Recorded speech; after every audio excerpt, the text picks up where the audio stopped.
If Putin likes Donald Trump, I consider that an asset, not a liability. I do respect him. Do you? Why? He's a leader of his country. Putin's a killer. A lot of killers. We got a lot of killers. Why, you think our country's so innocent? I will tell you that President Putin was extremely strong and powerful in his denial today, and what he did is an incredible offer. I hold both countries responsible. I think that the United States has been foolish. I think we've all been foolish. You know, Neil Cavuto, he said, it's not a left thing or a right thing. I don't know about you. Beyond embarrassing, isn't that nauseating? The GDP, and I'll talk about this with a Russian expert, of Russia is less than Italy. It's about New York State, the GDP. They're not a superpower, an economic superpower. We don't need Russia. They need us as it relates to the sanctions.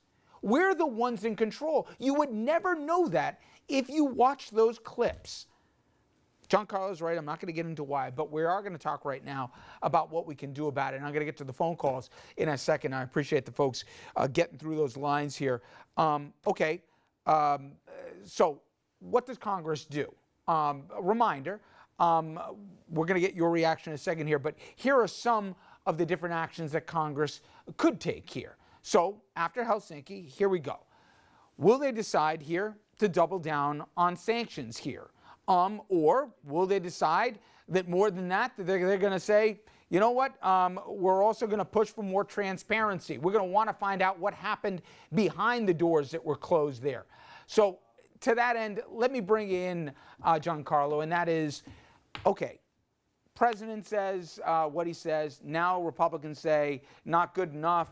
We're going to have action. There's talks about potential sanctions right now. There's talks about hearings on the 25th of this month where people that were part of the Intelligence Committee are going to have to come forward. They're even asking for the stenographer, the translator that was in the room, to try and find out what happened there as well.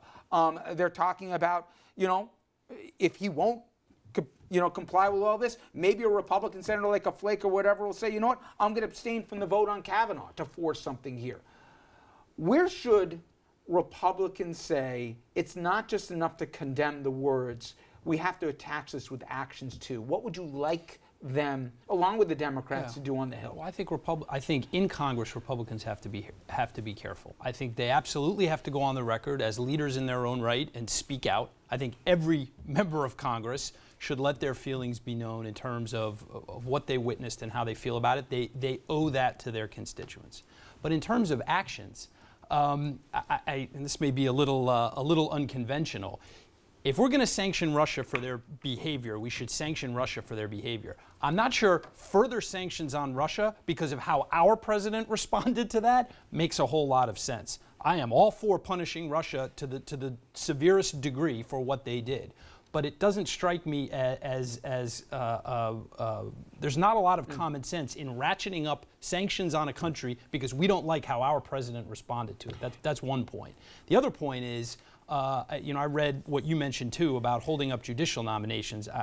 There is no way that is a good play for Republicans in any way, shape, or form. Probably the only thing that this administration has done right is put forth two very well qualified nominees and now one justice for the Supreme Court. And we'll have that Supreme Court debate for another date here. Also, Mark Sanford, you have the outgoing congressman from South Carolina who lost in the primary who said we should have the tax returns. We should have those made available. That's certainly an option. We should have that put out there as well. That's certainly an option. They could certainly subpoena the tax returns and his business records to look in and see if there's any indication that there's influence from Russia. Let's put those possibilities up on the board again, because the most obvious answer is passing legislation that protects Mueller. There's the idea for subpoenaing the Trump tax or business records, the sanctions that we talked about briefly, and as we move on, there are other possibilities as well. You could have hearings, what has and hasn't been done to protect the U.S. from Russia, whether it's our cyber infrastructure or our elections. Subpoena the interpreters from the summit, what they actually talked about in the room when there was just the two of them and the interpreters. Or you could declare that Russia interfered in the election to help Trump and just make a resolution that shows that that's where Congress is. And I want to talk about the line between, if you're a person in that inner circle and you saw what happened in front of you, when it's time to hand in your resignation because you can't stand by this, versus the argument that if I leave, what do I leave behind unchecked? But I want to get to some phone calls, and then I'll get Gian-Carlo's answer on that. Let's start off with Kevin. He's calling us from Manhattan. Kevin, go ahead. You're on the line. Well, I just want to ask, what do you think that is really going to be done? Because this is my opinion about everything. We have a man that's in office right now that has no earthly business being there. And, you know, I watch the news, I hear all these opinions in terms of what should happen and everything. This man has divided our country. And I still have hope that we're all going to wake up and do what is right. And I hate to say it, but we have a lot of Republicans that know that what needs to be done. And there is the voice of the electorate, and we can debate the impact or not that the Russian interference had or not, but at the end of the day, Donald Trump won the Electoral College. He's the president. We have to, and God forbid we get to a day where we don't respect the voice of the electorate. However, if the Mueller probe, and unfortunately I think so much relies on that, people are almost using that as an out clause, let Mueller decide. If the Mueller proves that there was high crimes and misdemeanors, that there was cooperation or collusion with the Trump campaign and the Russians, if it proves that there was money that exchanged hands, if there was obstruction to try and make this all go away with firings and the rest, then the Senate will have a decision to make. We've seen this before in this country, but that should be a last resort. I'd like not to have the cop-out always to go to that line. I'd like lawmakers to say, Mueller can't be fired. We're going to give him a veto-proof protection. You know what? Maybe we do additional sanctions. Maybe we go down the road here where we're going to demand more answers and transparency. They can't just always say, let's go to impeachment. There are places to go before then. Let's let the probe play itself out. Let's go next to Rich in New Jersey. Rich, you're on the line. yeah. Hello? Go ahead, Rich. Hey, what's up, Rich? Yeah, I just want to know, like, does Trump qualify for some type of impeachment?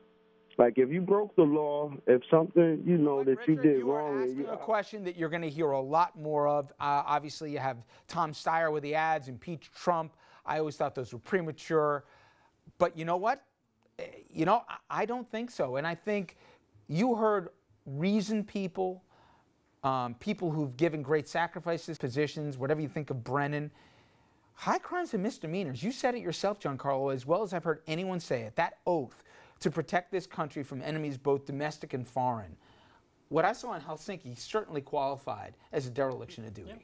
Yeah. The president denied it. He tried to get out of addressing the issue, and now we have him this week on the world stage saying, essentially admitting that he's not going to do it. That is a dereliction of duty, to my mind, in its most plain form. Well, to that end, if you were Dan Coates, if you were John Bolton, if you were Pompeo, would you say, I can't abide by this? Because maybe that's what it'll take, a shock to the system for people to say, this is not who I am. This is not the America I swore to uphold and protect. This is an issue, I have to admit, I'm really torn by. I am torn by one's duty to their job and to their country, and to the belief, I'm sure Dan Coates believes he's the best DNI that could be put forth. And I'm sure he wakes up every morning and wants to do right by this country. And so he must be, I would imagine, having one heck of a debate with himself, saying, is the United States better off with me in this job or without me in this job? And only he can answer that question. And I don't know what the answer to that is. Just a quick reminder to Rich that impeachment is a political process, which means it has to be voted on in the House and in the Senate. It's just like any other bill. You need a certain number of votes to get it done. And because of that, there's no judge. It's not like charges are filed the way that we're used to in a criminal case. So because it's a political process, it needs political opinion to change. That means Republicans have to vote in favor. And I don't think, even as bad as this past week has been for certain folks in certain districts, they've seen the case made. Maybe they've been embarrassed by what they've heard, but not enough that they think we need a new commander-in-chief. All right, time for a quick break. When we come back, we'll try and get some more phone calls here. And in the next segment, we're also going to hear from an expert who knows not only who Putin is, what he's done, but also what he wants. Stay with us.